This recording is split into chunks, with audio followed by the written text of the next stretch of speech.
장 5절에서부터 10절까지입니다. 한 목소리로 받들어 읽겠습니다. 하나님께서는 지금 우리가 말하는 장차올 세상을 천사들의 지배 아래에 두신 것이 아닙니다. 어떤 이가 성경 어디인가에 이렇게 증언하였습니다. 사람이 무엇이기에 주님께서 그를 기억하여 주시며 인자가 무엇이기에 주님께서 그를 돌보아 주십니까? 주님께서는 그를 잠시 동안 천사들보다 못하게 하셨으나 영광과 존귀의 면류관을 그에게 씌워주셨으며 만물을 그의 발 아래에 복종시키셨습니다. 하나님께서 만물을 사람에게 복종시키심으로써 그에게 복종하지 않는 것이라고는 아무것도 없게 하신 것입니다. 그러나 지금 우리가 보기로는 아직도 만물이 다 그에게 복종하고 있는 것은 아닙니다. 예수께서 다만 잠시 동안 천사들보다 낮아지셔서 죽음의 고난을 당하심으로써 영광과 존귀의 면류관을 받아 쓰신 것을 우리가 봅니다. 그는 하나님의 은혜로 모든 사람을 위하여 죽음을 맛보셔야 했습니다. 하나님께서는 만물을 창조하시고 만물을 보존하시는 분이십니다.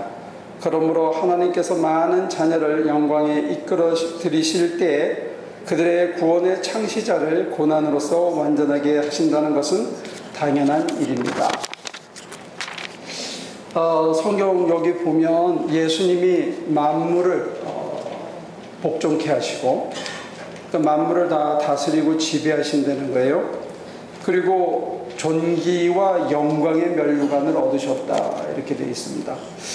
그런데 살짝 이제 그 틈을 보이는 게 아직 다 만물이 그런 것 같지는 않습니다 하고 이렇게 살짝 여운은 남겨놓지만 핵심은 뭐냐면 우리가 살고 있는 이 세상을 하나님께서 다스리고 계시고 그의 아들 예수를 통해서 구원을 알리시고 만물이 복종하게 이렇게 잘 돌아가는 세상이다 이제 이렇게 얘기해 주고 있는데 이게 사실 우리의 경험하고는 잘 안 맞습니다.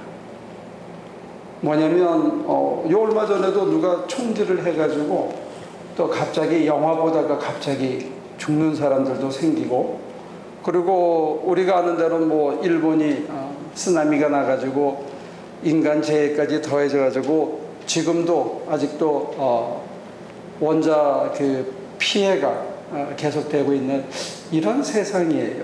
게다가 개인적으로 이렇게 여러분들 사는 걸 보면 만물이 다 선하신 하나님이 이렇게 잘 꾸려가시고 그의 아들까지 가서해가지고 이렇게 간다면 잘 돌아가는 게 마땅한데 제가 옆에 있는 사람들을 봐도 별로 잘 돌아가고 있는 것 같지 않을 때가 종종 있습니다. 어떤 사람은 애가 아프고 어떤 사람은 몸이 아프고 어떤 사람은 사업에 실패하고 또 어떤 사람들은 하는 것마다 죽으라고 안 되고 이런 것을 볼 때 안타깝고 도대체 하나님이 의롭게 세상을 잘 지으시고 게다가 아들까지 보내서 이렇게 하신 이 세상이 뭐 어린애도 또 여기저기 홍수가 나가지고 죽고 또 어떤 사람들은 이렇게 더운데도 에어컨도 못 켜고 더워가지고 폭염에 또 돌아가시기도 하고 이 미국에 사는 우리들도 심지어는 이 한여름에 에어컨을 못 켜가지고 또 우리 교회처럼 이렇게 엉성한 에어컨 켜가지고 땀을 삐직삐직 흘리면서 말씀을 듣고 예배를 드리는 뭐 좀 불공평한 이런 세상에 살고 있는 게 아닌가. 도대체 주님께서 존귀와 영광을 받으셨다는데 우리 눈에 별로 받은 것처럼 안 보이는 게 이게 문제인 것 같아요. 그러니까 주님이 약속하시는 존귀와 영광의 면류관이라는 게 도대체 뭔가 이것도 헷갈려요. 이 두 가지가 근본적으로 헷갈립니다. 그래서 어떤 목사님들이 그런 얘기를 하시더라고요. 여러분들이 나중에 돌아가시면 천국에 가면 면류관을 하나씩 씌워준대. 그래서 전도 많이 한 사람들은 금면류관 한 100명쯤 한 50명쯤 하면 은면류관 그리고 저처럼 거의 못하면 개털 모자를 쓰고 다니네. 그래서 갑자기 그 얘기 들으니까 천국이 별로 안 가고 싶더라고요. 꼭 가야 되나. 게다가 또 여기서 지은 죄가 많으면 무슨 안개꽃 모자를 씌운다든지 또 뭐 가서 바늘로 찌른다든지 뭐 이런 거 하니까 여기 사는 것도 시원치 않은데 갈 곳도 마땅치 않아. 천당 가서까지 차별을 당하고 참아야 된다. 어떤 놈들은 금면류관 쓰고 쭉 이렇게 천천히 걷고, 어떤 사람들은 은면류관 쓰고 좀 보란듯이 가는데, 우리는 개털 모자 쓰고 또 안개꽃 모자 쓰고 이렇게 얼굴을 숙이고 사는 게 하나님의 나라라면 거길 뭐 굳이 힘써서 가려고 그러겠어요. 그러니까 멀쩡한 이성으로 현실을 관찰해도 이게 영 간에 안 맞고, 또 그거를 독려하기 위해서 또 잘 살아보라고 이야기를 가지고 우리들의 얘기하는 그런 귀한 말씀을 들어봐도 별로 하나님이 다스린다는 그 나라가 별로 시원치가 않아. 아니, 여기서도 차별을 받고 사는 이런 사람들이 천당까지 가가지고 거기도 이렇게 계층이 있고, 또 하나님도 우리를 차별해가지고 무슨 보상을 준다 그러면 거기까지 뭐 그렇게 애써가면서 갈 이유가 있겠나. 저는 이렇게 좀 못된 생각이 들었었습니다. 아무튼 그런 걸 살필 때 오늘 이 본문이 사실 우리들의 멀쩡한 이성이나 또 우리들의 기대치하고는 이게 잘 안 맞는 것 같아요. 그래서 도대체 주님이 무슨 존귀와 영광의 면류관을 받으셨는가? 우리 눈에는 예수님께서는 가시면류관 외에는 별 다른 면류관 쓴 걸 못 봤거든요. 그럼 말년에 엄청 두들겨 맞고, 멜 깁슨인가 하는 사람이 만든 영화 보니까 진짜 참혹해서 못 보겠더라고요. 두 눈 뜨고 저는 끝까지 그거 못 봐서 이렇게 보다가 말았습니다. 진짜 그렇게 두들겨 맞았다면 피를 철철 흘리고 살점이 떨어져 나가고, 영화 찍다가 영화 배우가 실제로 사고를 당할 정도로 그런 장면인데, 도대체 그게 무슨 영광과 존귀인가? 그러니까 이 기독교라는 게 사실 메릿이 별로 없어요. 영광과 존귀라는 게 가시면류관 쓰고 두들겨 맞는 게 현실이든지, 아니면 죽은 다음에 해준다는 보상이라는 게 겨우 금면류관, 은면류관, 무슨 개털 모자, 이게 설득력이 없다 이거예요. 이것도 이상하고 저것도 이상해. 그럼 도대체 우리한테 주는 게 뭐냐? 이러니까 잘 먹고 잘 입고 잘 산다, 삼박자 축복을 받는다. 그러니까 그나마 듣던 중에 제일 나은 것 같아. 그래서 거기 빠졌는데 잘 먹고 잘 입고 잘 살게 돼서 뭐 세계 10위의 나라, 또 저와 여러분들은 세상에서 제일 잘 사는 나라까지 왔는데, 남들은 잘 사는지 모르는데 우린 아니야. 그건 남의 얘기고 우린 아닌 것 같아. 그리고 정말로 잘 산다고 그러는 친구들, 잘 나간다고 하는 친구들이 어느 날 갑자기 명퇴당하고 쓰러지고 넘어지고, 와이프가 어느 날 보따리 싸가지고 나가고, 애들이 이상한 거, 잘 나가는 사람, 잘 먹고 잘 입고 축복, 삼박자 축복을 다 받은 사람들도 속을 들여다보면 그 가정의 문제, 개인의 내면의 문제, 스트레스 때문에 막 저처럼 피둥피둥 살이 찌는 문제, 이게 해결되지 않은 문제의 투성이더라 이게. 그러면 우리 기독교는 도대체 현실 사는 교인들에게 무슨 대답이 되냐, 무슨 대답이. 그래서 제가 언제나 얘기했지만 우리 선생님한테 제가 이렇게 여쭤본 적이 있습니다. 선생님, 이 기독교라는 게, 특히 우리처럼 조직신학을 공부하는 사람들이라는 게 없는 돼지 잡으려고 맨날 칼만 가는 거, 이거 아니냐. 실제로 우리에게 뭔가 해줄 수 있는 참된 기쁜 소식은 없는데 있는 것처럼 우리도 열심히 하는 거야. 왜냐하면 먹고 살아야 되니까 막 열심히 막 이게 진리냐 하는데, 그 어떤 것도 별로 확실한 대답이 되는 것 같지는 않다. 이게 안타까움입니다. 오늘 히브리서는 이런 힌트를 한두 가지 줘요. 구원의 창시자로 저를 삼으셨는데, 그 구원의 창시자를 고난을 통해서, 고난으로서 완전케 한다 하는 이 암시가 여기에 슬쩍 지나갑니다. 그 다음에 아까 얘기한 게 만물이 아직은 완전히 복종하는 것 같지는 않습니다. 그러나 어느 날 올 것입니다. 이게 종말론적인 시각에서 우주의 시간표를 다 내다본 히브리서 기자가 외치는 주장이에요. 다시 요약하면 다 내다보니까 하나님의 시각에 올라가서 천상에 올라가서 모든 걸 내다보니까 지금 아직은 예수 그리스도에게 만물이 복종하는 것 같지는 않아. 복종해야 마땅하고 복종하는데 많은데 아직도 여기저기서 안 되는 것처럼 보이지만 언젠가는 이게 된다 하는 것을 보았고, 두 번째는 뭐냐면 예수가 영광과 존귀의 면류관을 쓰셨는데 그 구원이 완전하게 되기 위해서는 고난으로서 완전하게 되었다 하는 그게 암시가 있다는 거예요. 그 얘기는 뭐냐면 여러분들 구원은 언제 받죠? 구원을 언제 받아요? 예?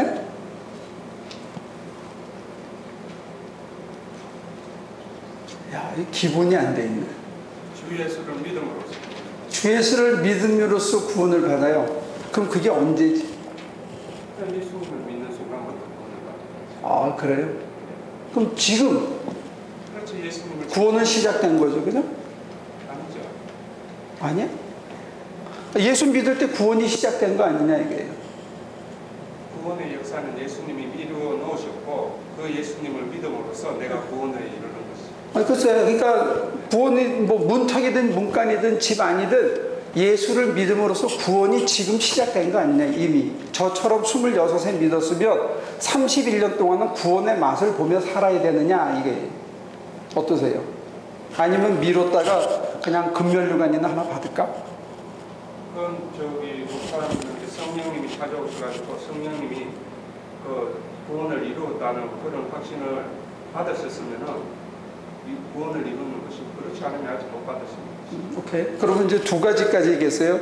예수를 믿을 때, 또 믿게 됐을 때 성령이 오셔서 그 성령을 내가 모시면 전제 조건이 있는데, 제가 여쭤보는 거는 전제 조건을 10가지를 달든 20가지를 달든지 그게 시작이 언제냐 이게. 죽은 다음이냐 살아서냐 이게. 살아서도 받고 죽어서도 받죠. 살아서도 받고 죽어서도. 죽은 다음엔 아직 잘 모르니까 지금 문제는 포커스를 줄여서 지금 구원의 창시자로 인해서 우리의 구원이 시작됐느냐, 우리에게 존귀와 영광이 시작됐느냐 이걸 묻는 거예요. 여러분들은 존귀와 영광을 맛보고 누리고 사느냐 이 얘기입니다. 그 면류관을 받으셨느냐 이거예요. 아니면 죽은 다음으로 미루고 싶으시냐 이거예요. 그건 양당 간에 여러분들이 결정하셔야 될 문제입니다. 성경이 암시하는 것은 예수가 받으셨고 구원을 창시하셨다는 얘기는 이미 시작했다는 얘기예요. It's already happened.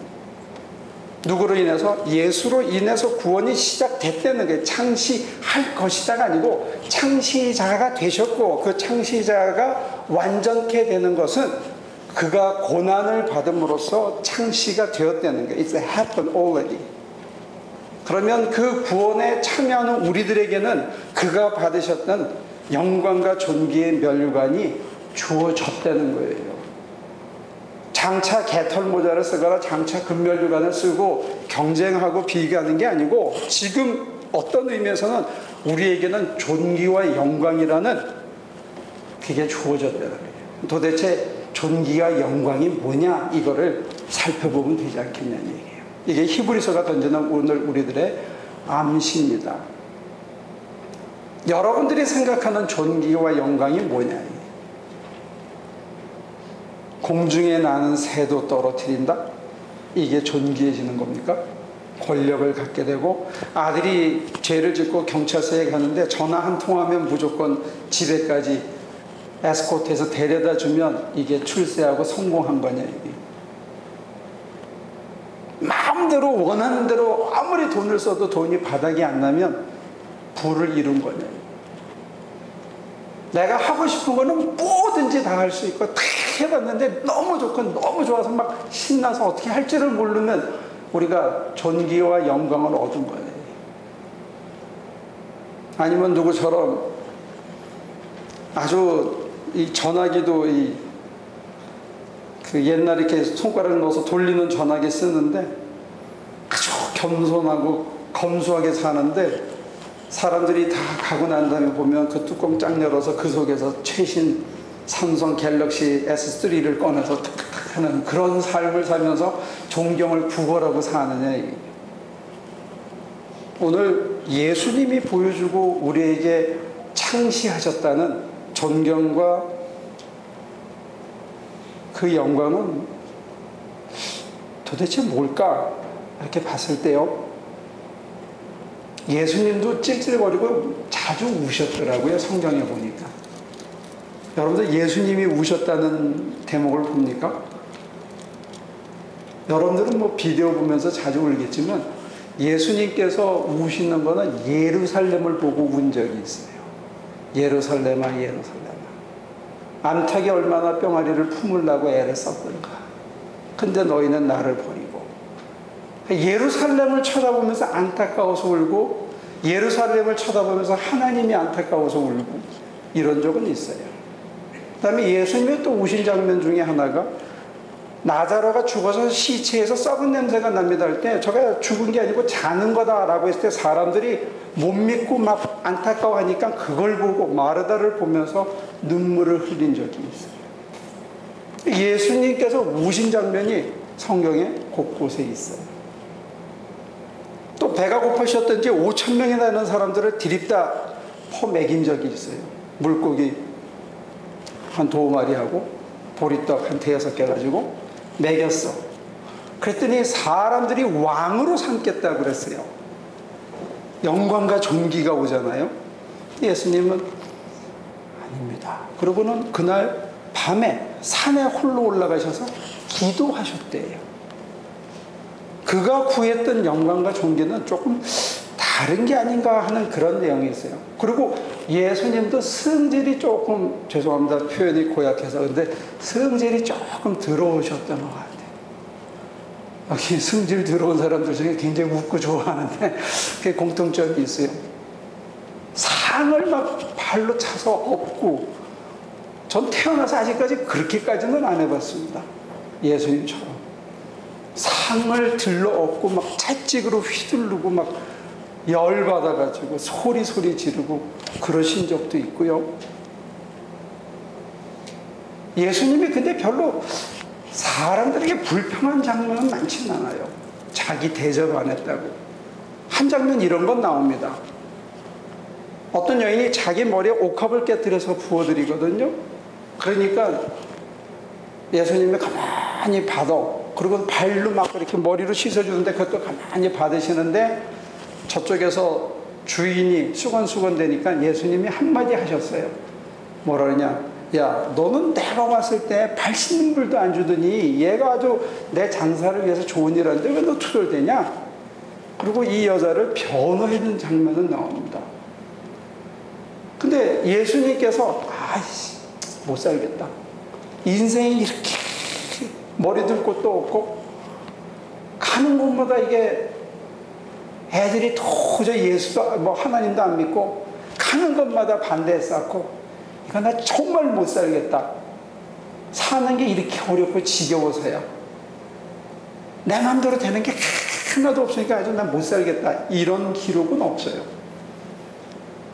거기서 저와 여러분들과의 그 감성적인 차이가 조금씩 나오는 것 같아요. 정리하자면 예수님이 우시기도 하고 화도 내시고 어떤 때는 심지어 술에 거나하게 취하신 모습도 얼핏 성경에 기록이 있어요. 그리고 어떤 때는 냉철하게 아버지 장사는 죽은 자에게 보내고 넌 나를 따르라 하고, 그리고 아주 냉정하게 얘기하는 그런 장면도 나와요. 아주 다양한 인간의 감성이 드러나는데, 근본적으로 차이가 하나 있다면 그게 뭐냐? 자기 문제 때문에 괴로워하지 않았다는 거예요. 자기 문제 때문에 기도하지 않았다. 내 문제 이거 해결해달라고 그거 가지고 마지막 주님이 겟세마네의 동산에서 그것도 이 잔이 누구 잔이냐면 하나님이 주신 잔이거든요. 그걸 어떻게 해야 됩니까 하고 하나님하고 절규하면서 의논한 거지, 자기 신세를 한탄하거나 못 살겠다든지 사는 게 억울하고 분하고 원통스럽다고 투덜대면서 울거나 소리 지르거나 술 취하거나 스트레스 해소를 위해서 딴짓을 하거나 그런 게 없다는 거예요. 그가 받으신 존귀와 영광의 실체가 거기서 얼핏 눈에 띕니다. 적어도 그분은 공생애를 시작하고는 자기 문제 때문에 연연하며 살지 않았다는 거예요. 그게 저와 여러분들이 그분하고 차이점이 나는 거예요. 내 문제 가지고 막 이거 어떻게 하나 내 욕망을 불사르지 못해서 내가 하고 싶은 것을 못해서 막 그렇게 막 부들부들 떨고 이런 게 성경에는 기록이 없어. 우리 구원의 창시자가 그가 살았던 삶의 방식이 우리 보고 따라오라 그러는 삶의 방식에 자기 문제 가지고 삼박자 축복을 존경과 영광을 찾으려고 발버둥 치는 장면은 안 나온다는 사실입니다.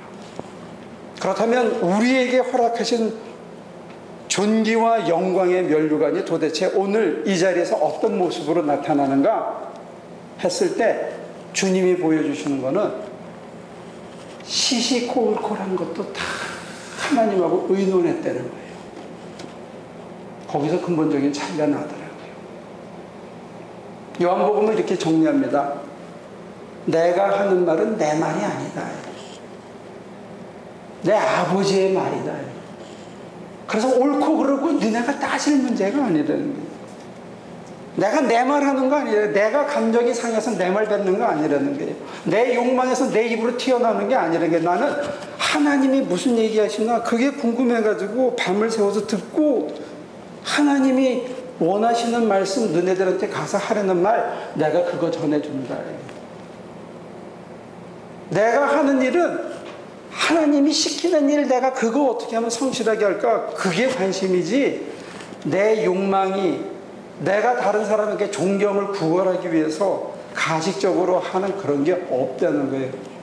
그러니까 예수님이 보여주신 존귀와 영광 하나님으로부터 받은 존귀와 영광은 뭐냐 한마디로 하나님이 그의 육신의 삶에서 온전히 드러내는 것